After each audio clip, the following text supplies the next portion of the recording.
Okay, here we go. We're going back into my vault, if you will, and pick something out of the backlog. We're just going to go right to the top. What do we got? We got an upside down 1787. Let's go put it together. All right, there we go. It's a Unitron set 1787. So, first thing we're going to do, build it.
Okay, as you can see in the speed build, I had a little bit of trouble getting it together.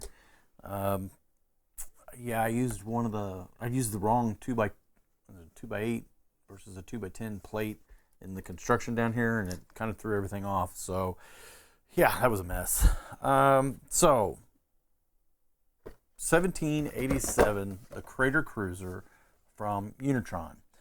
Unitron was one of the sub-themes of space, and of course it's one of the sub-themes that I'm going to have to collect, mainly because, yes, the monorail is in this sub-theme.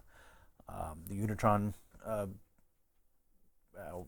don't remember, monorail base something, I don't remember what the name was. There's only four, right? Four sets for this sub-theme.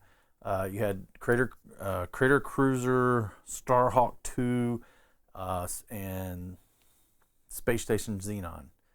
Starhawk 2, the monorail.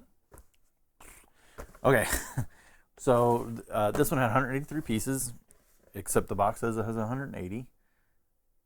So, brick set, Bricklink, all the, how the piece counts are. They're always different. 2 minifigs. Let's get them out. Have a look at them. I hope I pulled this guy's helmet off.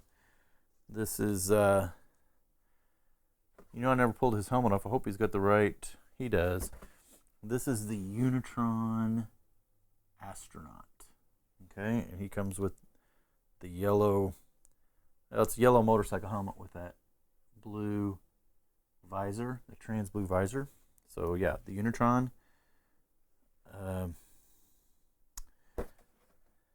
Unitron astronaut. I'm looking at something because, oh no, it's one of the others. No, I think this is this guy. He has a dark gray torso, and I think Unitron was the first time we saw dark gray used in space. I think Unitron is. I might be wrong on that. Correct me in the comments if I'm wrong, or future editing me might correct me. I don't know. And this is the Unitron Chief right there. See his face. All right. And see, he has that same dark gray torso and the same yellow helmet with the blue visor, and then he has printing on top. So pretty cool little figures, and they both have the blue air tanks. So, oh no, knocked it off. So you had the main vehicle, which had these cool trans neon green pieces. Yeah, that is not yellow, it is trans neon green. It's a 6-wheeled vehicle. This one here, this clip is not a very good clip. It's not broken, but it's loose. As we would say around here, it's wallered out. It's stuck. It uses a jumper right here. So what is it? A 1x2 jumper with a stud in the center. The other one's got stuck to the bottom. So the clutch on that's not very good. And then what that did, let's see if we can get it off or leave it. There we go. We left it on there. So it gives you your ground vehicle where your astronaut went. Right there with the really cool tile piece, the Unitron tile piece. Let's see. See if we can see that tile piece in there. Yeah, there's one there and there's one in the spaceship itself. Look at this. I'm destroying it. I do not have kids' hands, let me tell you.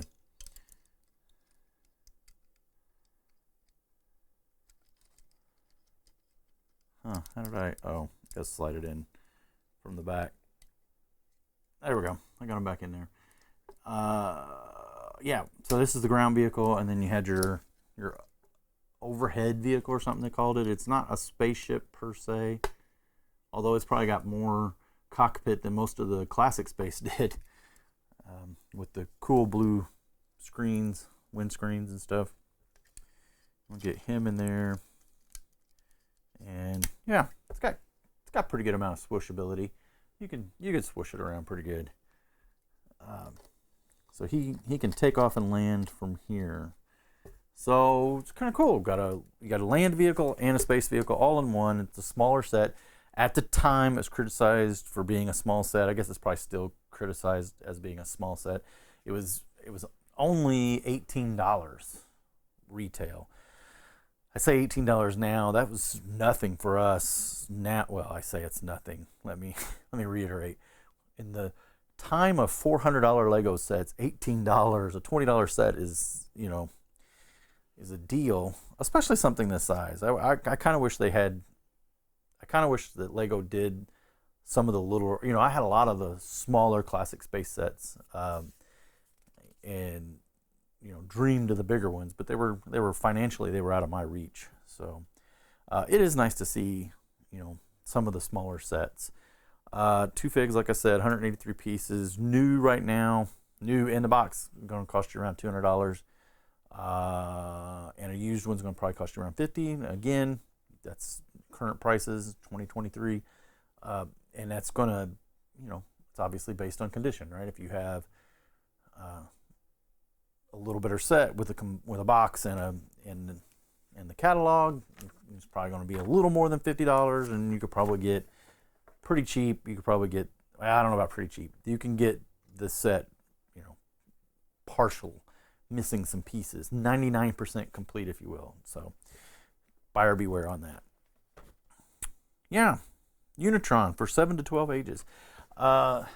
There's something about, I think most of these were only released in the North America,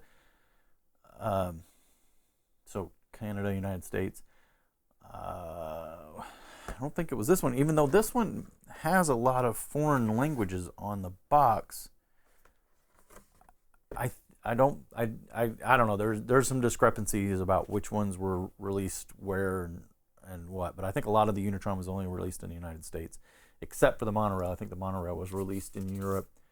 And the commercials kind of show these guys as being enemies of Spyrus, but I thought these guys were supposed to be the good guys, kind of in the vein of the Space Police. So I don't know. I'm not a big space history person, and who really knows what Lego wants versus what the fan base has created. Or there were, a lot of the Lego magazines back in the day, in this time frame. So this, this came out in 1995.